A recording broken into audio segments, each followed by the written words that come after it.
Does this ever happen to you?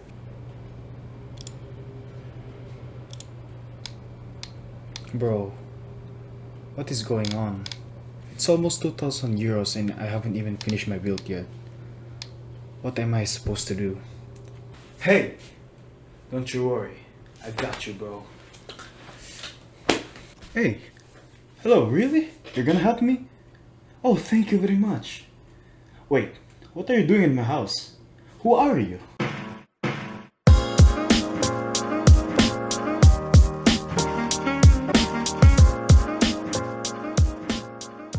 Do you like saving money? Of course you do. Everybody likes saving money. Then keep watching this video. In this video, I will help you save and spend your money more wisely on your future gaming build. Step number 1. Establish a budget. In order to save money, you have to establish a baseline, a budget on how much you're willing to spend on your gaming computer.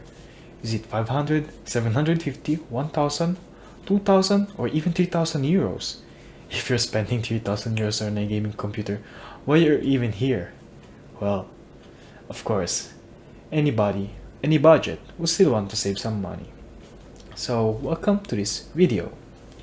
Having a guideline on how much you are willing to spend on a computer will help you not spend crazy amount of money without even noticing.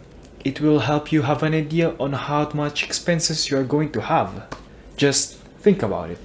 Having a budget will help you make better choices since you are aware that you have established an amount you are willing to spend. So, have you established a budget? No? Then, what are you waiting for? Pause this video, I'll be waiting for you. You're back? And with a budget? Amazing job. Now let's get to tip number 2.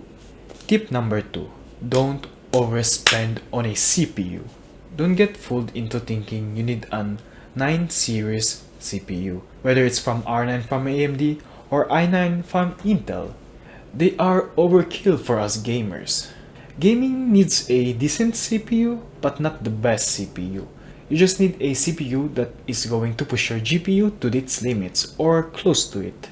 Unless you have an RTX 4090 of course, then why are you still watching this video? Dude, why I am shooing away my viewers? Well, if you want to save money, just keep watching this video. Just ignore what I just said. An i5 or an R5 is what 90% of us gamers will ever need during gaming. My recommendation will be the R5 5600 or for Intel the i5 12400. If you're into newer generation, take a peek at R5 7600 or i5 13400. These CPUs are enough to push the CPU that you're likely to pair with them. Tip number 3. Another PC component that will save money is the motherboard. Gaming most of the time won't stress the CPU to the max, so having a cheaper motherboard won't affect your gaming experience. Though, don't cheap out too much. It's preferable to have VRM heatsinks. What are VRM heatsinks? They are basically chunks of metal that dissipates heat away from the mini components on your motherboard that regulates the electricity going in your CPU. Here are some examples. Find some motherboard that has some metal on the side of the CPU. Here, just take a look at these photos.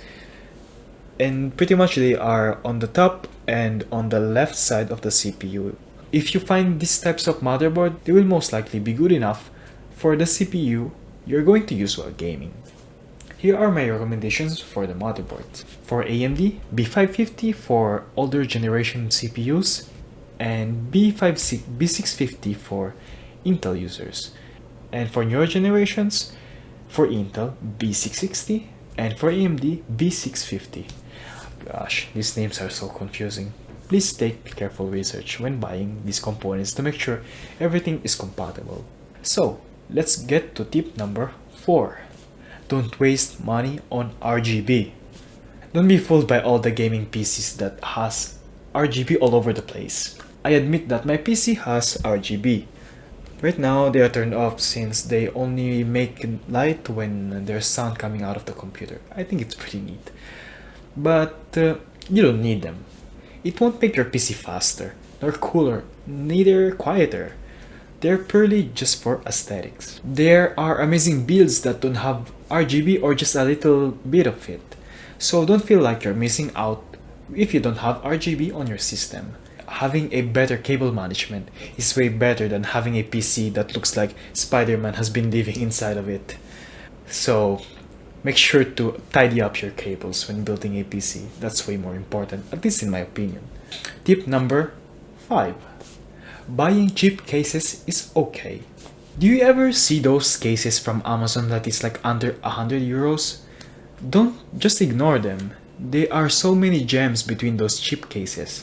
But thinking about them, it's not really that hard finding somewhat decent or usable cases on under 100 euros. This is what I would suggest you look out for these cases that is under 100 euros. Number 1. The first thing is good ventilation. Make sure, for the love of God, buy a case with a meshed front. It'll save yourself and your PC time and headaches. Having a hard cover that is just the front of the case is covered by plastic is just terrible for airflow. Your computer will thank you for that. Having good airflow means that your computer is able to get the necessary air in order to cool all the components inside your PC. What are the benefits of having cooler components? Well, I can think of 2 advantages. If you have a computer that is getting air easily with a meshed front, the first thing is the noise, because the fans will not work as hard, so the fans will be spinning at a lower speed, so you will hear them less. And components running at a cooler and a more manageable temperatures will make the longevity of these components much more longer, because keeping components at such high temperatures not only will decrease the life expectancy of your component, but it will also make the noise of the computer a bit louder, since if the computer is not getting enough air, then the fans must work harder in order to suck the air, maybe from a tiny hole or a tiny crevices on your PC case. So helping it with a mesh fan, just like what I have on my computer, will help it tremendously. So another one that I'm going to look out for is the ports. Make sure it has anything you need. Make sure it has USB 3.0, and if you need USB-C. My computer doesn't have USB-C, but I don't really use it, so it doesn't really matter for me. Just make sure it has the things you want. Maybe if you need SD card reader, buy a case that has one. The third thing I'm going to look out for a case is a bottom-mounted power supply. Why is it? Why is that? This is because some cases have a power supply that is mounted on the top of the case, like in this side. And in my opinion, it's not aesthetically pleasing. But the worst part is, they are getting air recycled from what is already inside the case. Because what happens? Cold air gets in, and then all the other components are gonna heat up this air, and this heated up air is going to end up inside this PSU. I think it's just not ideal. Just like this case, the Cooler Master H500, many cases have the PSU underneath.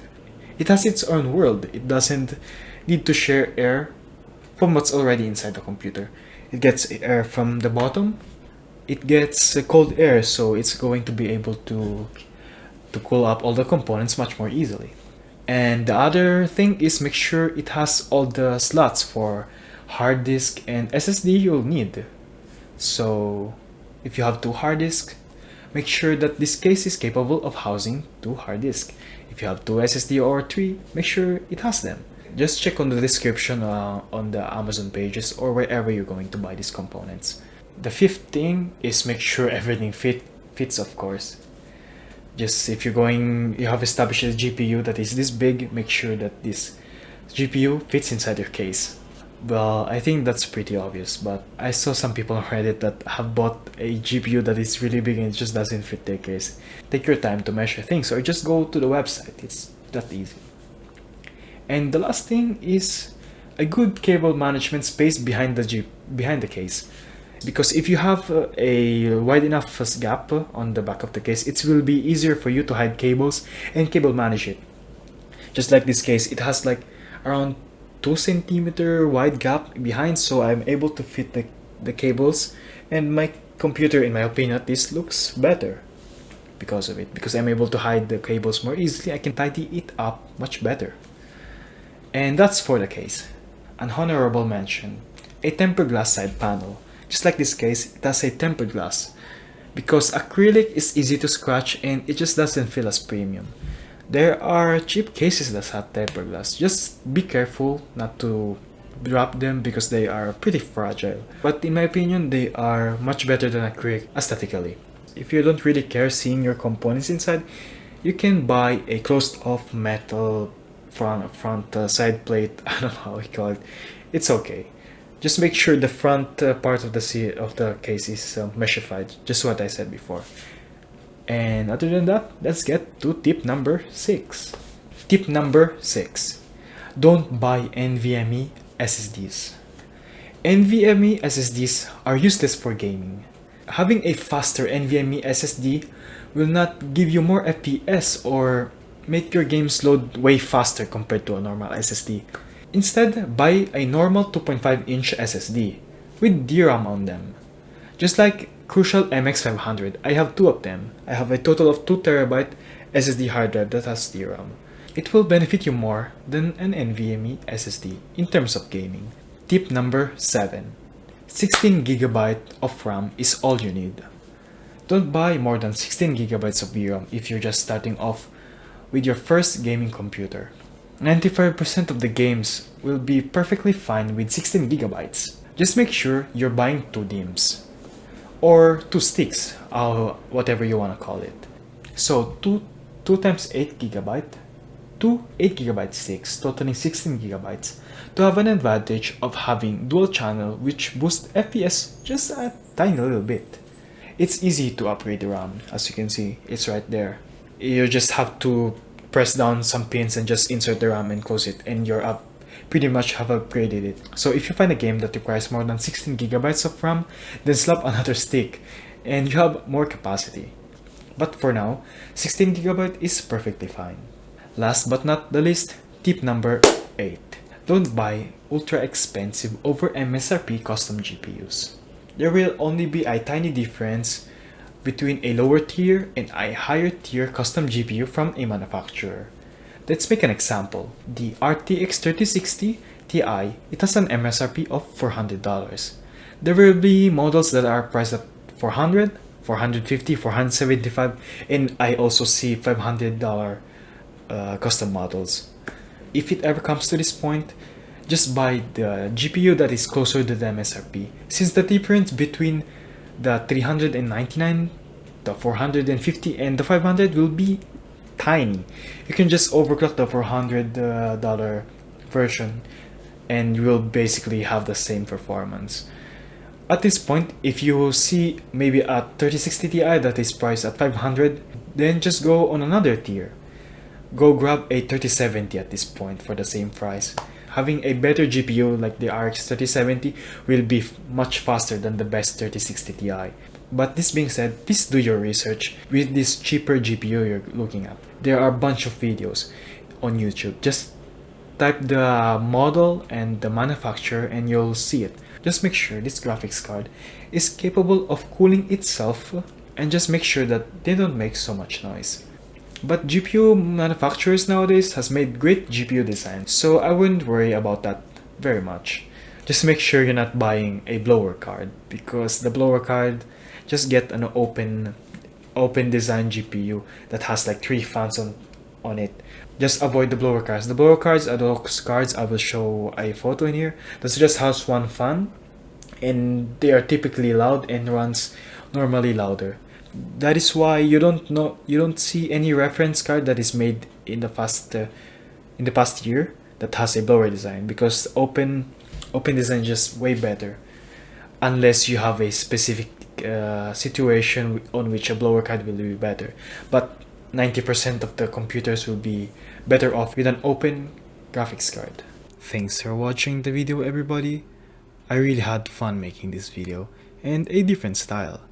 Different from my normal videos. It's also my first time showing my face while presenting a video, my face reveal. I hope you liked it. I appreciate the support. Leave a like if you like the video, subscribe to not miss upcoming YouTube videos. If you have questions or suggestions or anything, just type it in the comments. I will reply when possible. Share this video if you know someone who would wanna see it. I appreciate all of you viewers of this channel. Take care and see you on my next video. See ya!